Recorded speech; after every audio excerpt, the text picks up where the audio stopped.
Hello, everyone. Welcome to a new episode of Haddonfield Horrors Podcast, where we review horror movies and horror movie franchises. Today, we're watching Halloween Resurrection, which came out in 2002. I'm your host, Mark, the horror movie fanboy. And I'm Kennedy, the horror movie noob. But before we hop into Halloween Resurrection, Kennedy can get him a little plot summary. When a group of college students wins a contest to spend the night in the childhood home of brutal serial killer Michael Myers, they expect a few scares, but none of them are prepared for what awaits them. The house has been rigged with cameras as they are to be broadcasted live over the internet to be watched by millions. As they wander around the house in search of some kind of answer for Michael's murderous actions, they find a bigger problem. Michael has come home and he does not intend to let anyone leave his house alive. Take me back to when the first time you saw this movie. Now, did you see this before or after H2O? So I definitely saw this movie after H2O. And I only saw this movie, I think, last year, to be honest. Um, yeah, this might have been only the second or third time I saw this movie. Because somehow I found out that Laurie dies in like a really dumb way. And I was just like, nope, that's not for me. Fuck that, dude. Laurie to me is alive. Um, and I'm sure that we'll get into that later, but I always just heard that this movie was bad. I was reading reviews. Yeah, I even saw like part six, you know, continuously, but this one was just for whatever reason a movie that I stopped at because I know that Laurie died, and I was like, no, f that, dude, hell no. This movie is definitely on my it's part of my Halloween marathon. I watched this one even though I don't watch part three, which is weird because I do like part three more than this. But I saw this. I saw this before. I saw this after H2O. Also on VHS. I think I got this on DVD when DVD was first starting to like become a thing. And I remember watching them back to back, and it was just like first I was like, okay, that wig is horrible on Jamie Lee, and then this is the movie I'm watching. This is the one that I expected from the follow up of H2O. I thought it was going to be some weird psychological drama because, as far as I knew, he was dead in the first and after H2O. And then hearing the explanation, it was bad. So I always hated this movie. It wasn't a good like lead in. I mean, I watch it all the time, disappointed and more disappointed with it. This is the end of the original run of the franchise. This is the end of the Mustafa Cod run of the franchise because this will be the last Halloween that he was around to produce because he and his daughter were killed in a terrorist attack in 2005. So this will be the last Mustafa Cod produced Halloween. The next ones are all produced by his son Malik. So let's hop right in. Are there any plots or scenes that stood out to you, good way or in a bad way? So when I was watching, so right off the bat, when I was watching Laurie's death scene, so I know it's pretty controversial how, she decapitates Michael in H2O, which to me it was still Michael because this isn't part of my canon to me. Uh, but then it turns out that it was the medic that Michael like broke that guy's vocal cord so he couldn't like say anything, and then like switched clothes with him. Uh, it's funny. It's funny hearing the thoughts of other like horror YouTubers, and I remember this one guy was like, just imagine that Michael was in the school butt ass naked, like changing to the paramedics' clothes. Just thinking of things like that, and just like, oh, that's not like in Michael's character. Uh, and I was gonna say that. So right before Laurie was about to kill Michael, right? So she has him on the rope. He's like standing. He's like what do you say? What do you call it? Upside down. And then like he's trying to play on like Laurie's feelings. He's like pretending to, like the sound is hurting him, and he's like trying to do the puppy eyes that he did in H2O. And I was thinking, how would he know? How did he I know that thought the the paramedic same was doing thing. that? I was thinking the same thing. Like I was like, why is he making the same movement and doing the same gesturing when he wasn't When, around yeah, to like see to witness that? Like exactly. That made me so angry. I was like, oh. First of all, Laurie dying in the first 5 minutes. I know that you saw the documentary, so I'll ask you in a question. I'll ask you a question in a bit. I don't know if you know it or not, but like he's doing the puppy eye things, which first of all I hate because that's not Michael's character at all. I think Michael's character would be like just do it, just kill me now. Like I don't think you'd be like like extending because that's stupid. That's dumb. Um. Oh yeah. So I was gonna ask you, like, considering how Laurie dies so stupid in this movie, and like she said no to part 4. Why did she agree to join up in this movie? I I assume she think saw it the script. contract. It was contract. Ah. It was contract, but she wanted to never have to come back to the series again. Oh She was really? like, I need a definitive end. She she never wanted to come back for a sequel after H2O.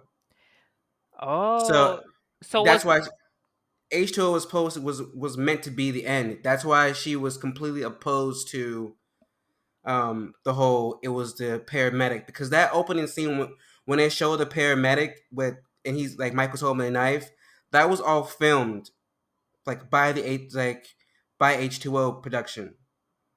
But she was like, if you put this in the end of the movie, I'm done. I'm not doing press. I'm not doing anything. so So they, her getting killed off was probably her idea. She was probably yeah, like, yeah, just fucking get rid of me as soon as yeah, possible, I guess. that was her idea. Because there wasn't really a long documentary. Like all the other movies had like a documentary that was like 30 minutes long. This it's like a 12-minute documentary to like, explain like little things away. But she was definitely on set, and her long wig was like, yeah, this is the definitive end of my character. I don't think I'm not coming back to the series. I'm in and out. So Mm. it was also different because they shot this one in Canada, which is also why they don't have the same Michael Myers because if you when you film a movie or a TV show in Canada, it's they have a rule that you have to use like majority of the cast or the crew has to be Canadian.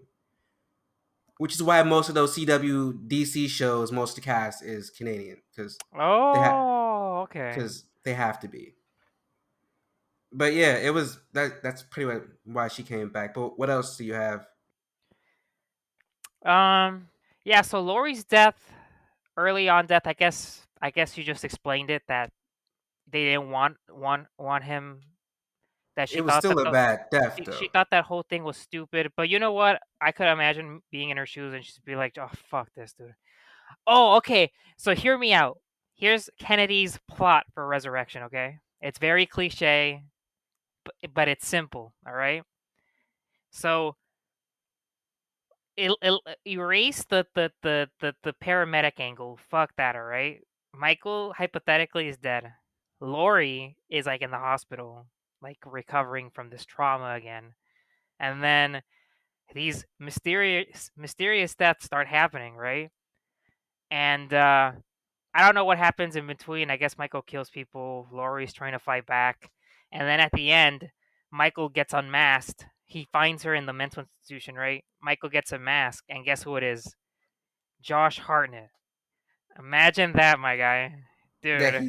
That he lost his mind after H2O and now he's a serial killer like And his now uncle. yes, I think a better story writer could probably make it work. All right, Josh Hartnett as like the new Michael Myers, and like she has to make a choice whether she wants to kill her son or not. And like the mature thing to do, let's say he's about to kill somebody, right, or something. Like he's unmasked and he has like the knife out, and then like he shoots her. I mean, she shoots him, to stop him, but it like fucks up with her mind or something. I don't know. I think you could have made that work, and that would have been an excuse to bring back Josh Hartnett. Um, I assume they approached for him to come back in this movie, right? But he was probably like, Nope. oh, probably. Oh He no, was he never wasn't. approached. Nope. Really? Why is that? They don't explain. They just never even thought about. I think they probably forgot that she had a son in part 7. It just never came up. They never went to him. If there was never a conversation about bringing back John Tate.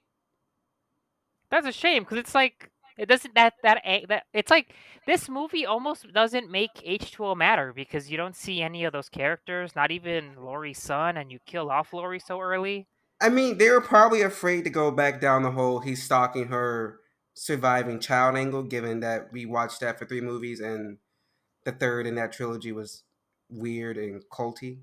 Yeah, yeah, but like, but this But they movie just kind of they kind of just left it because wasn't the whole point of H2O was that you find out that he's coming back now because her son is 17, just like she was 17 and mm, Judith was was 17. that the angle in H2O?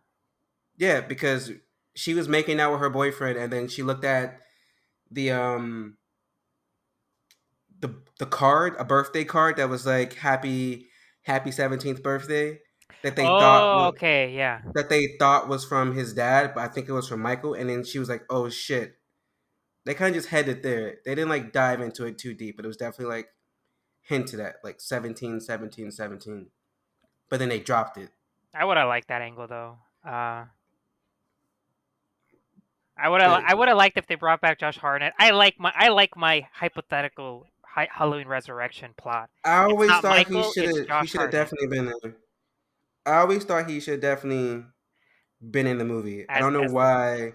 dude. So you know how I just told you how Loree has to make a decision and like she shoots Josh Hartnett at the end, like that's like her whole character arc. She stops him. She stops evil or something. Let's say you have a Halloween 1 type of ending where she shoots him 6 times. He falls off the balcony of the hospital or something. And then she checks over 5 seconds later and he's not there. Oh, dude. The fan fiction stories that I'm coming up with. But It would have been better than this. This movie is ass. For me, the worst scene in the movie is when you're watching Busta Rhymes as he's watching the fucking Bruce Lee videos, and then old girl like knocks on his door and he gives her some stupid ass like speech to stay. mhm. And I was like, why is Busta Rhymes here? I was like, it's because we had LL Cool J last movie. We have to have another black rapper in this movie, and apparently we have to owe like Mustafa Akkad's other son for Busta Rhymes. But he was a big Busta Rhymes fan.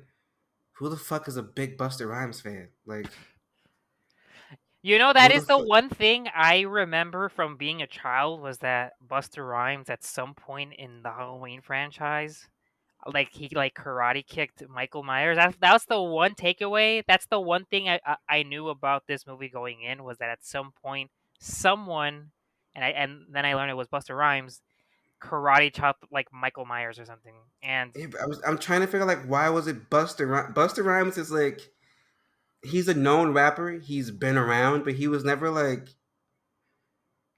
oh my god, it's Buster Rhymes. Like that's never been a thing. all right, so Like who the let's talk about real quick how this movie is like a spit in the face on Michael Myers because they make him look so weak in this movie. You were talking about Yep. Busta Rhymes, and then there's a point in the movie where Busta Rhymes dressed as Michael Myers And meets he's yeah, belittling Michael. You don't get it? You don't get it? Your shit ain't working up there, Yeah, son? that whole scene was weird. that was that is not a Michael thing to do where he looks at you. You're like 2 feet in front of him. Unless you're like a 5-year-old kid, you're not walking away from that alive. And he's Uh, just standing right there as this guy's like cursing at him and like pointing in his head. yeah, he's I'm like like, hitting his forehead, and then Michael's just get the Get this fuck turns out around of hell here. out I of was like, here. what the fuck? like, dude, are you kidding me? Uh, actually, a little earlier in the movie, um, a little bit earlier in the movie, it's after Laurie's death scene where Michael like actually goes to like a mental patient and like he hands him his knife and he walks away. Um, And that Michael, mental patient starts giving like facts about Killed his Mike. older sister October 31st, 1963. Killed I three was like, high what the school. fuck is this?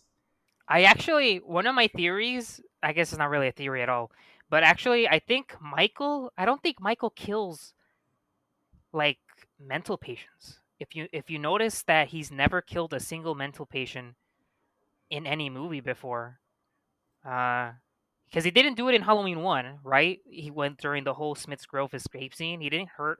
I presumably he didn't hurt any single mental patient. In 2018, he never hurt any mental patient. Even during the bus crash sequence, presumably they were able to uh, capture every single mental escapee except Michael, but he didn't actually kill anybody. And I'm sure there's other movies maybe that I'm not quite remembering No, that he never kills any of the mental patients. That's never a thing. I wonder I what mean, I wonder what's like the explanation for Michael behind that. I guess because he kind of feels like he's one of them. I guess maybe he feels they aren't on his. I mean, because he mostly kills like able-bodied people in individuals.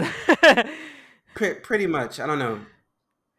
Maybe he uh, has a moral compass and he can't I kill guess. helpless. Maybe he also kills. Have we Maybe ever seen him kill like someone in a wheelchair? I know. I just remember because I know that Jason kills that one guy in a wheelchair in part two, with no remorse. But I mean, they never have anyone I like guess any like. Michael. I guess Michael has a little bit more of a moral code.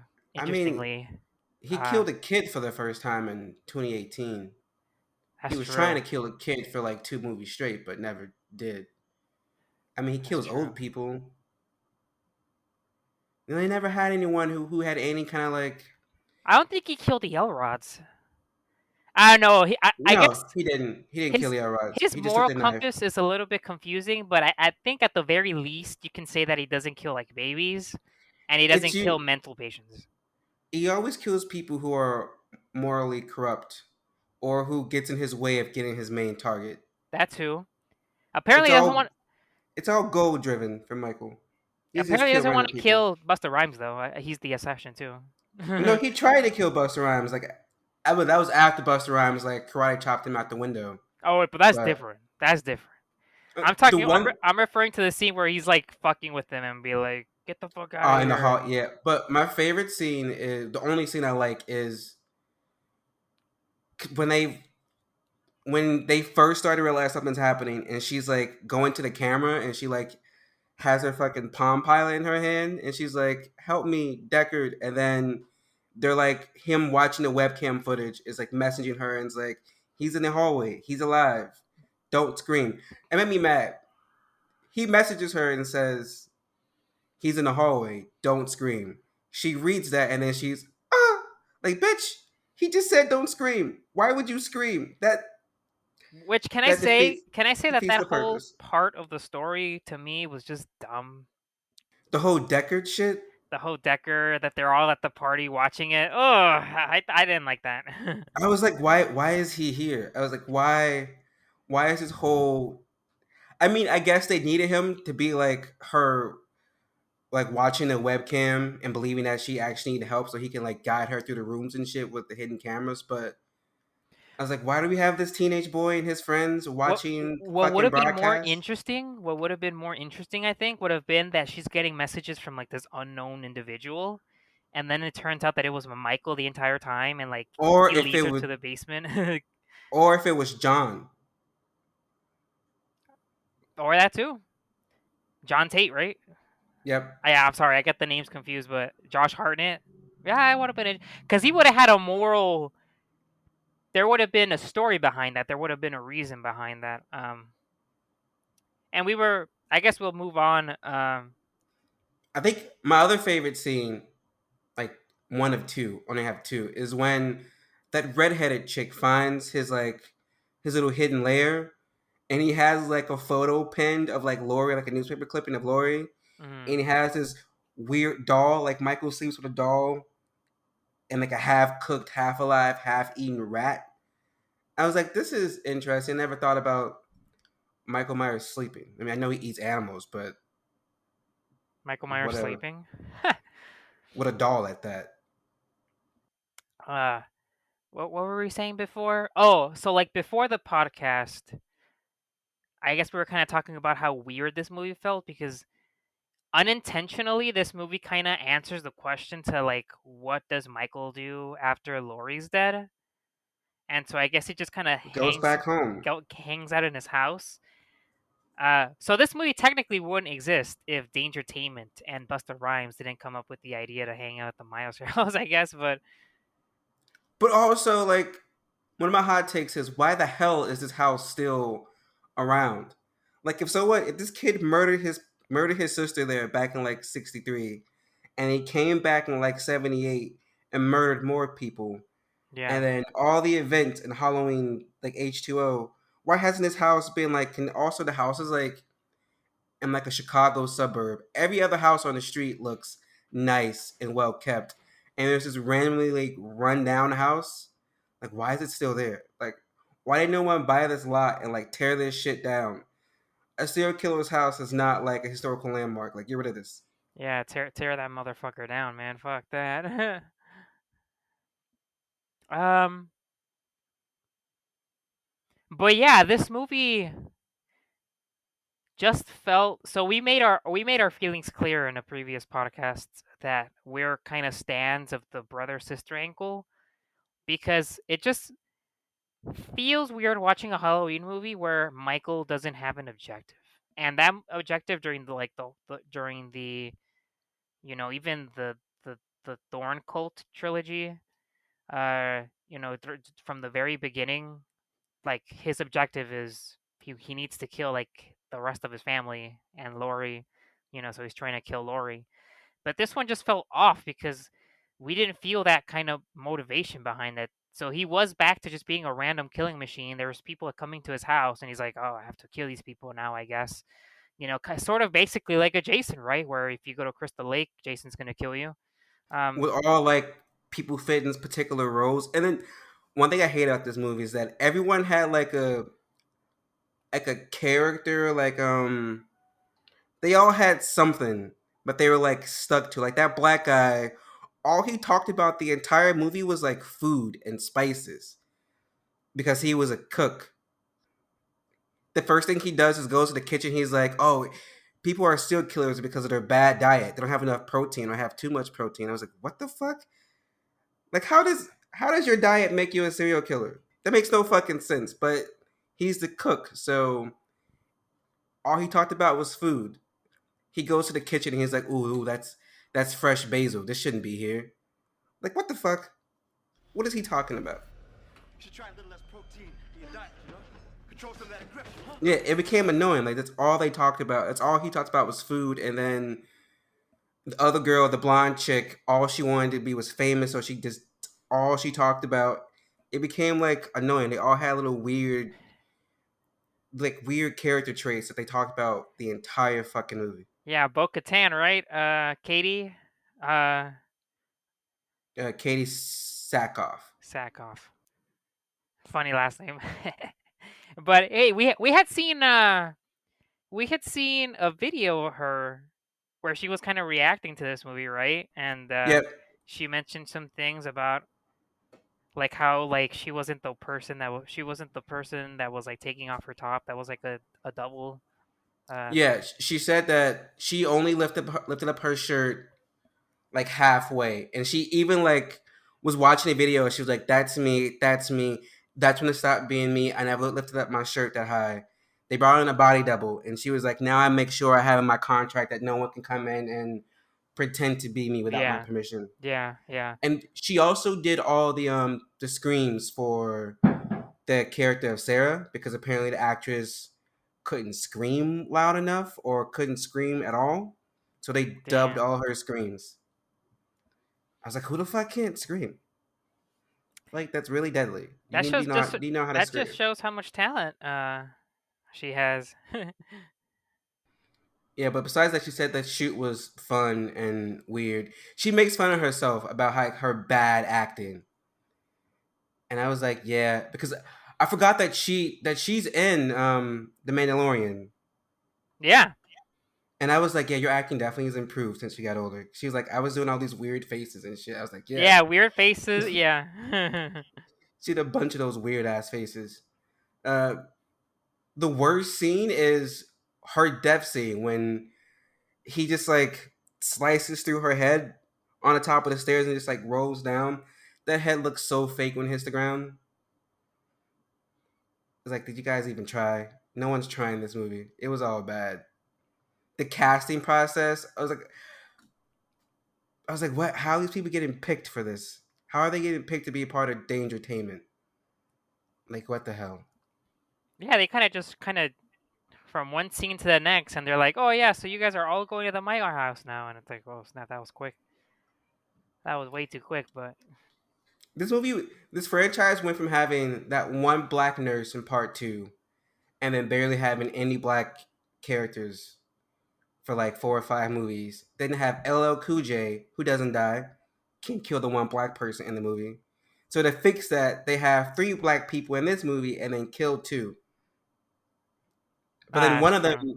but one of the 3 they don't even like flesh out. Like you never see Tyra Banks' character interact with anyone but Busta Rhymes, and she's just like barking orders through the phone. Hey, Orson Welles. And she gets Pick a killed place off and screen move on. because of Busta Rhymes pretty much sent Michael Myers to her, and that's how she got killed. One weird thing, for whatever reason, for the 2 times that I've seen this movie, I completely missed the Tyra Banks death. I don't know how. You know, it's when the main survivor girl Sarah, when she slips in the garage and she looks up, she slips on Tyra Banks's blood, and she looks up, she's just like dangling. She's killed off screen. But they don't show the death. They show her body because remember when Busta Rhymes is like belittling Michael, he's like, "What the fuck are you doing here? They can't see us both." Yeah. And he's like, "I left the back door to the garage open so you can go in there. Go help." I forgot her character's name, but he was like, "Go help Tyra Banks' character. She's waiting for you. Go, get the fuck out of here." And then he walks away. Michael does what Busta Rhymes says and goes to the garage, and that's when he kills her. But it's all off screen. Yeah, that's interesting because I went on YouTube and I found the death. You found her death scene, like her being killed. Yeah, the Tyra Banks death scene. Yeah, it's like They the old VHS though. I was like, no wonder. I was like, I've never seen her death in the movie, and I might have just missed like when she's in the ceiling. But then, yeah, if you look up Halloween Resurrection, they have a death. I've never. This must have been like some shit they kept out because.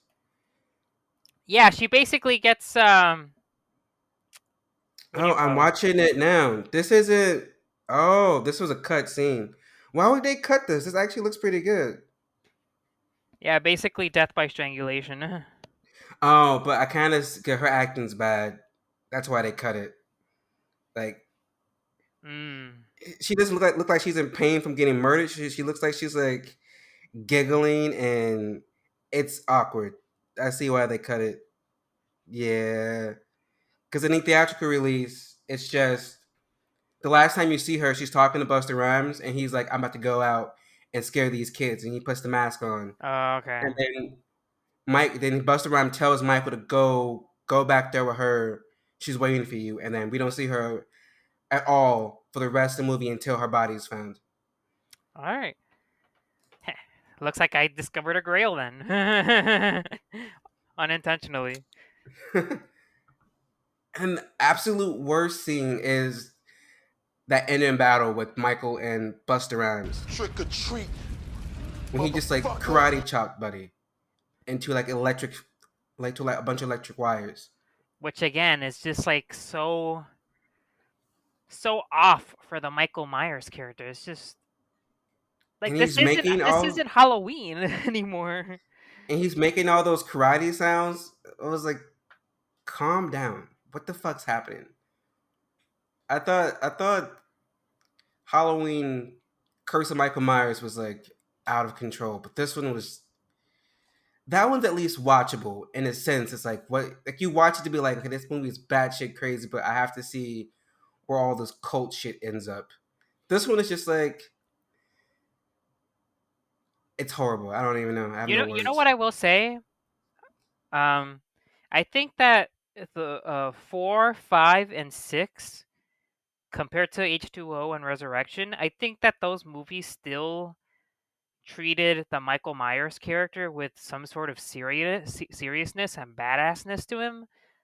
even though as much as I love H2O, but like these two movies, there's just like a wackiness to the character, like and I liked him in H2O, but I feel like Resurrection like ruined H2O. Knowing that Resurrection is direct sequel, it kind of ruins all the good stuff about H2O because but it's like none of it really mattered. but even like the Because Michael Myers character, like they just kind of not made him as menacing and kind of a little bit more of a yeah, that uh, that that stunt actor was bad. it gave him a little bit more character, which is what you don't want from Michael Myers' character.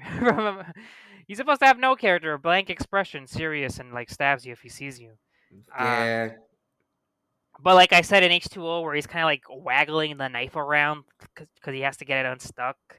Uh, and in this one, like him being like Busta Rhymes' bitch. Those few scenes, it's just what happened to Mike, man? What the fuck happened to him?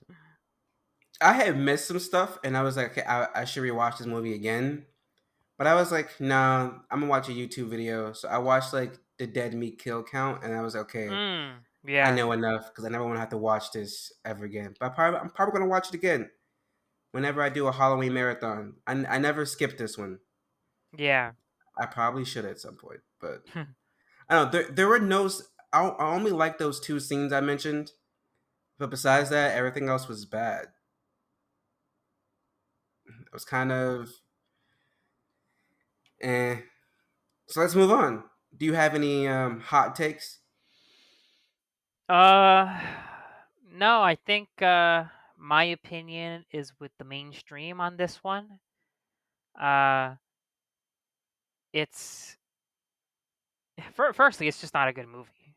Uh, I don't like what they did with Laurie Strode. I don't like how I don't like the whole twist with Michael and the paramedic. Um, yeah, I don't have really much opinions to say about this movie. It just exists in my opinion, but it's not one. It's not a movie that it's not the Halloween movie that I'll go back to watching frequently.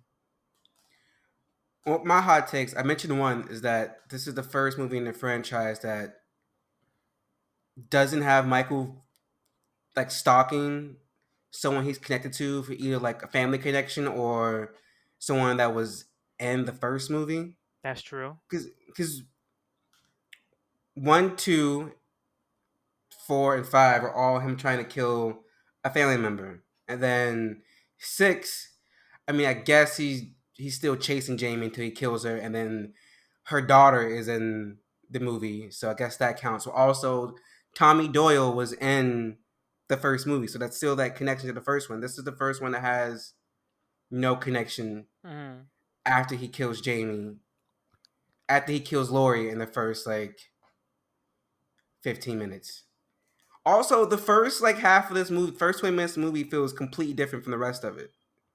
Like everything with Loree feels like a completely separate movie from all the Dangertainment crap. It even looks and feels different. It's like, Yeah, what the fuck? I was like, who did this? And it still surprises me that this is directed by Rick Rosenthal, the same guy who directed Part 2, which I love. yeah. He directed one of the best sequels and then one of the worst sequels. Well, I mean, this movie And just felt lazy in terms of, I guess, like Mustafa Akkad, like for him, Halloween was always just Michael Myers, right? So yep. no matter what, whatever happens to Michael, we have to find a cop out. But Well, like, he has it. It's written that Michael Myers cannot definitively be killed. where's That's that how written? that's how he had it. Like he wouldn't approve any movie because he still has the rights to the characters and everything. So Yeah, he had it in every contract that Michael Myers couldn't be killed definitively. So that's how that always happened. yeah, But also, a quick little fact: like Rick Rosenthal is actually married to that actress who plays Miriam Chambers, the nurse. Yeah.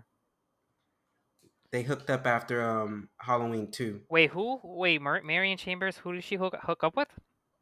She's married to the director, Rick Oh, Rick Rosenthal. Rosenthal. Oh, Mm-hmm. and And she. that's also another thing. Halloween H2O had all these like characters coming back from the first two movies, and they killed most of them off, but it was still like good to see them. And H2O had no familiar characters, like no one, not even a quick mention. It was bad. It was bad. Yeah.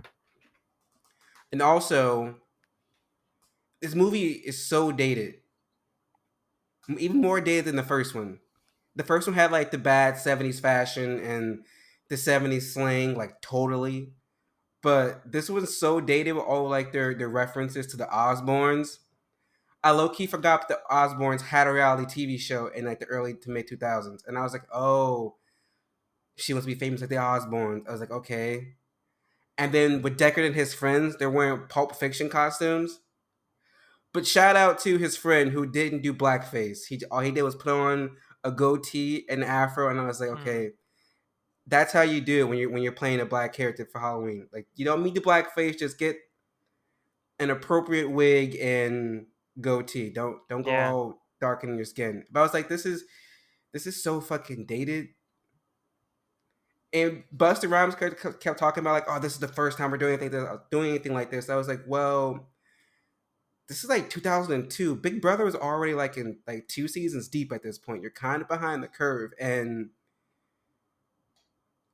I watched something else, and I was like, wait, so what was his business plan? Like they spend one whole night in Michael Myers' house. They find all this fake shit he planted, and then that's like, and this is all happening live. So you have like one episode, and then what the fuck are you doing after that? Yeah.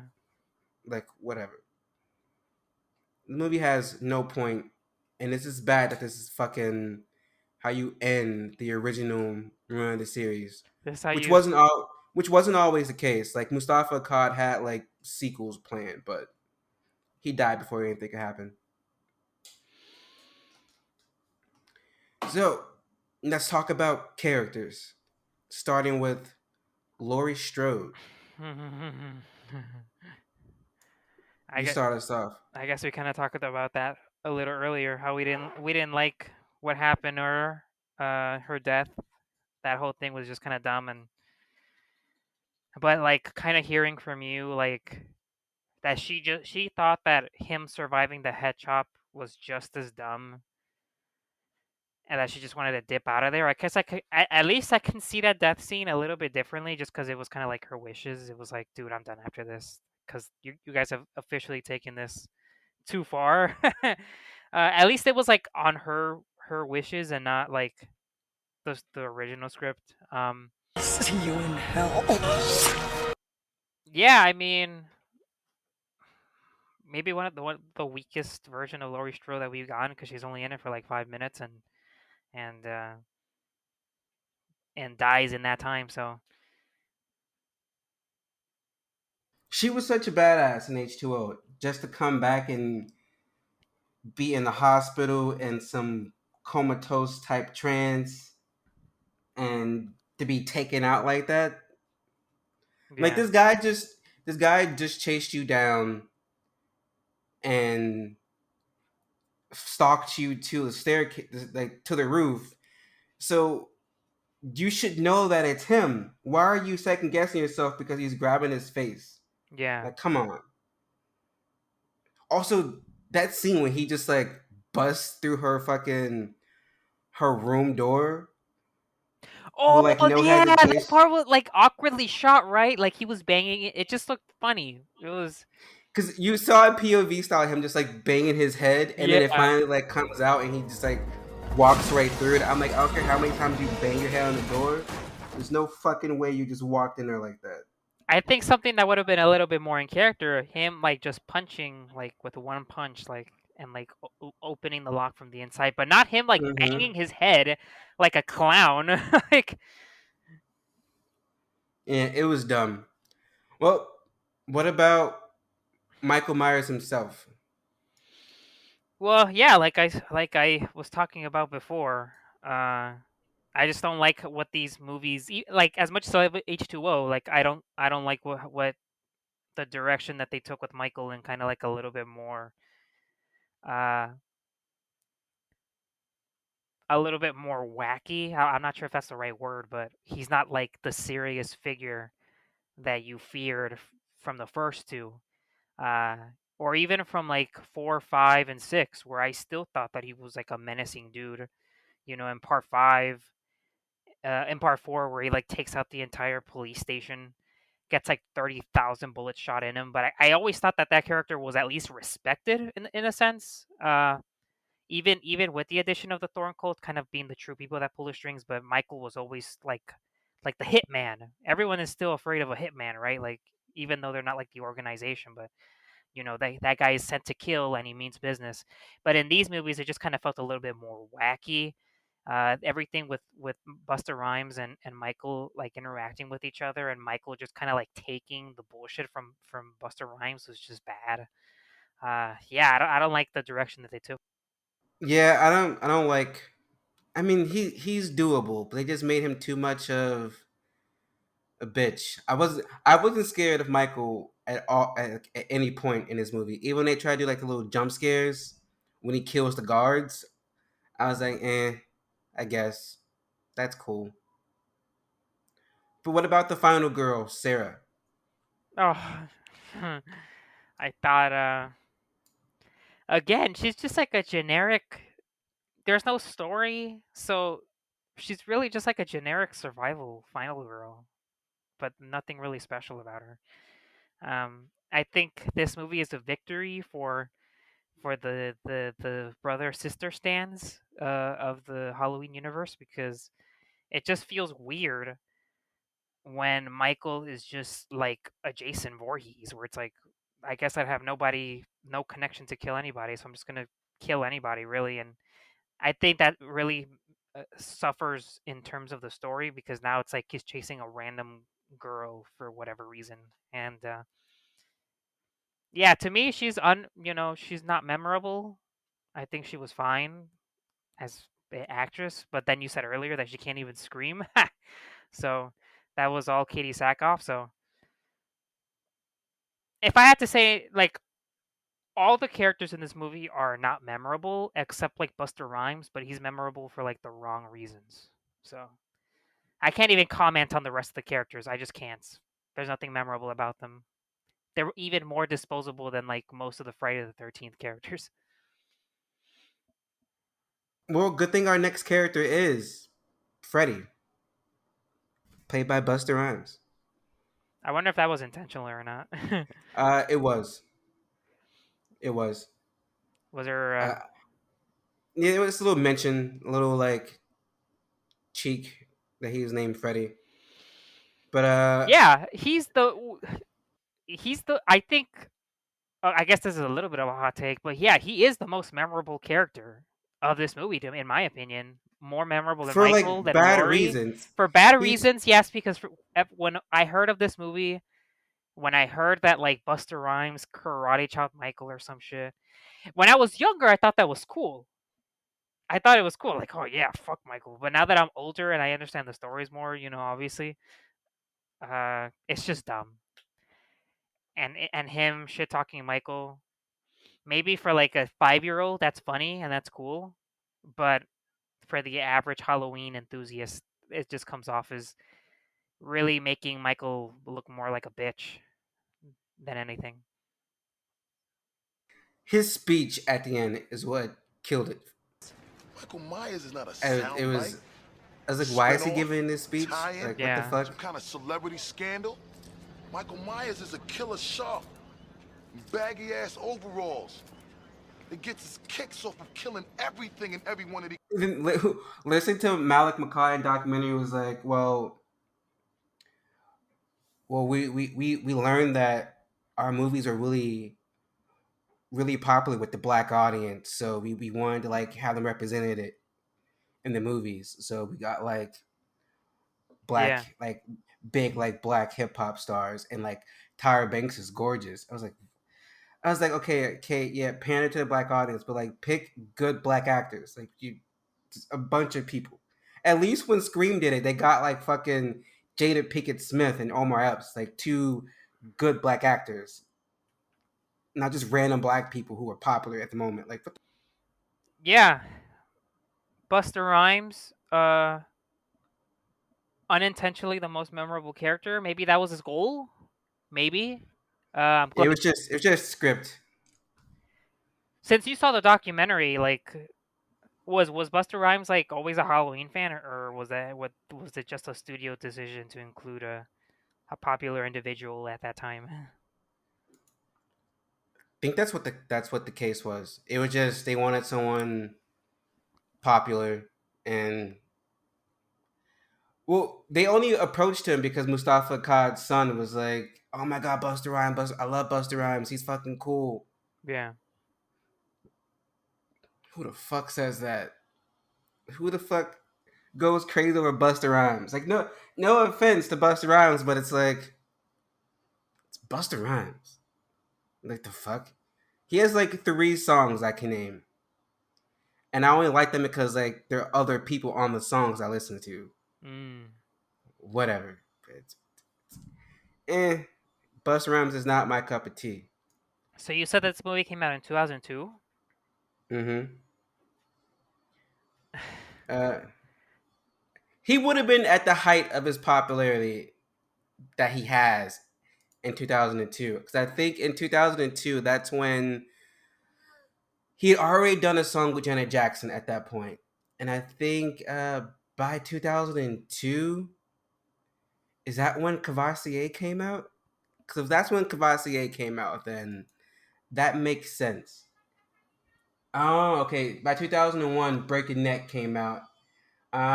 Make It Clap would have been making its rounds. So I guess he had like a couple songs that were out and about that was making the rounds that were kind of big.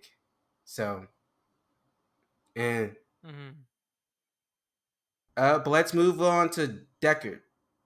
Well, Miles, aka Deckard. What do you think about him? The computer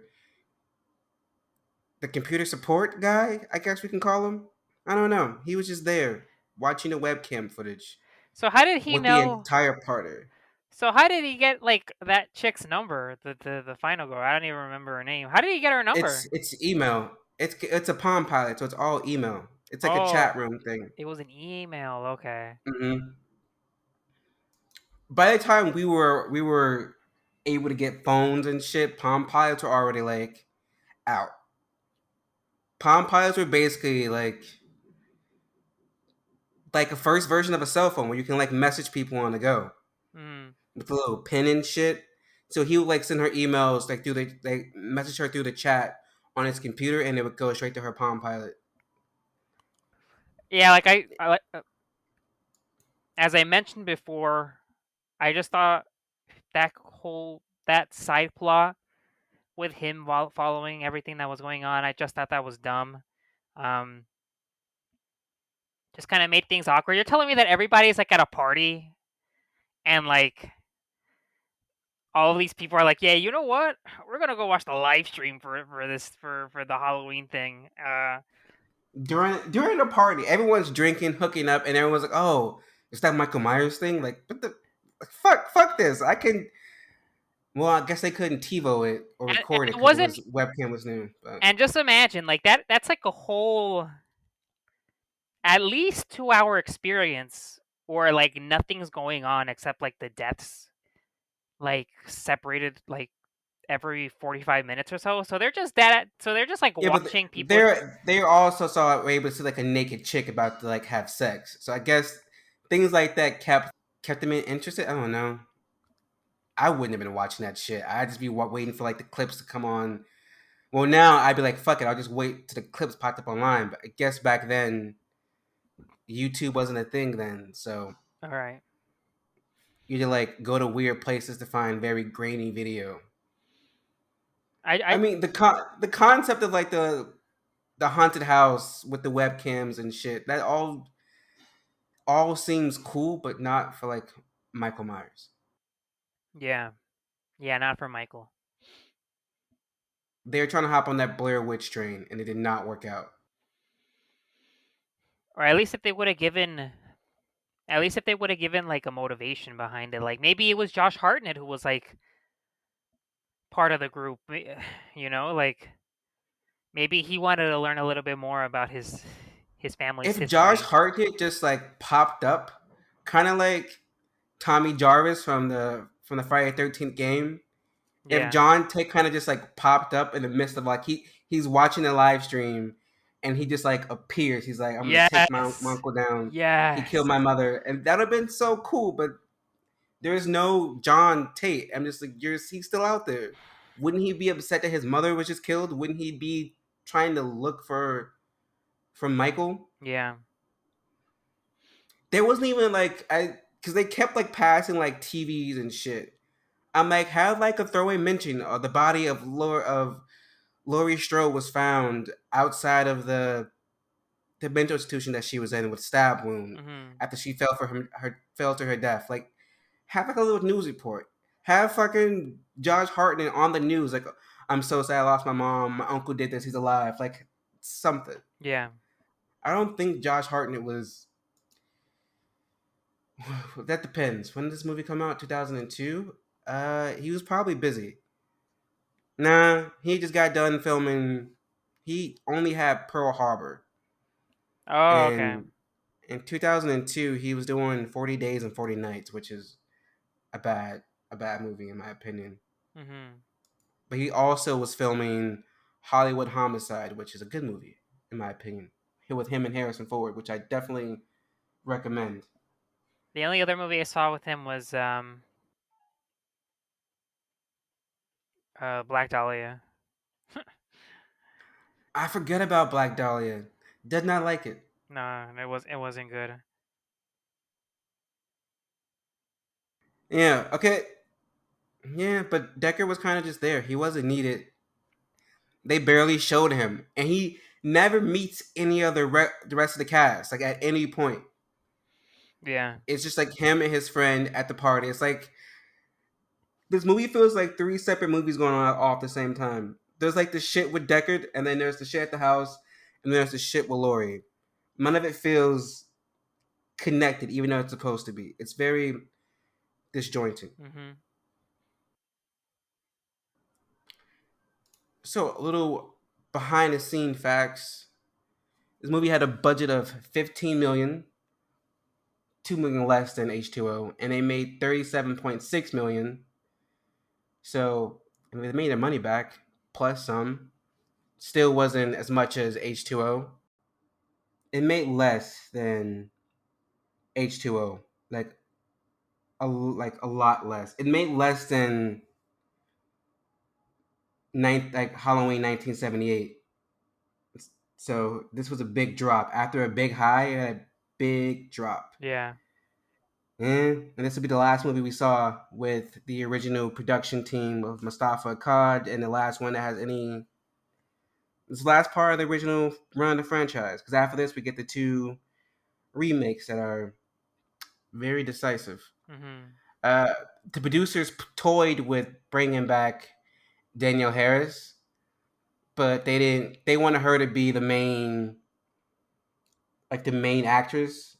They wanted her to play Sarah. Oh, but really? Things didn't work out. Money, contracts. She was still kind of pissed about how everything went with part 6. So yeah, she hated that, and she also was upset that they kind of erased her with part 7. Like whatever. Alternative names for this movie. They were thinking about Halloween Homecoming, HalloweenMichaelMyers.com. What? No, that's horrible. That was bad. It's really really bad. That's so bad. I would have not enjoyed that. Halloween Dangertainment, also bad. That's bad. And Halloween H2K. I actually kind of like the Halloween Homecoming title a little bit more. Yeah, I would have hated. They were gonna do H2K because it was like, well, H2O, but also Y2K. Yeah.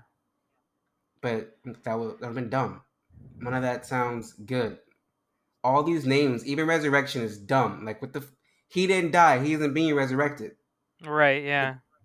Like, whatever. Homecoming would have made a lot more sense. Yeah. Michael Myers, Halloween, back to basics. Stupid. Yeah. Critics reaction. This has a 12% rating on Rotten Tomatoes. The New York Post said that this movie is devoid of joy and energy. Variety said this movie seems even more useless, redundant, and shamelessly money grabbing than most third-rate horror sequels. So I think it's clear to say that people didn't like this movie. It's hated by all, even casual fans. I don't know. This was just a bad follow up to a great movie. Yeah. You gave us a shitty sequel with Part 6, and then you saved the whole franchise with H2O just to ruin it with Resurrection. It was a bad call. Yeah. But what do we think of this movie, Candy? What's your review out of 5? Forgettable. Don't watch it. I'll give it like a 1.5, I guess, out of 5, or a 1. I give it nothing. It gets no stars for me. This movie is boring. It's not scary. They ruin Laurie Strode. They ruin the franchise. The acting's questionable. The concept's questionable. There's a bunch of shit happening for no reason. They made Michael into a bitch.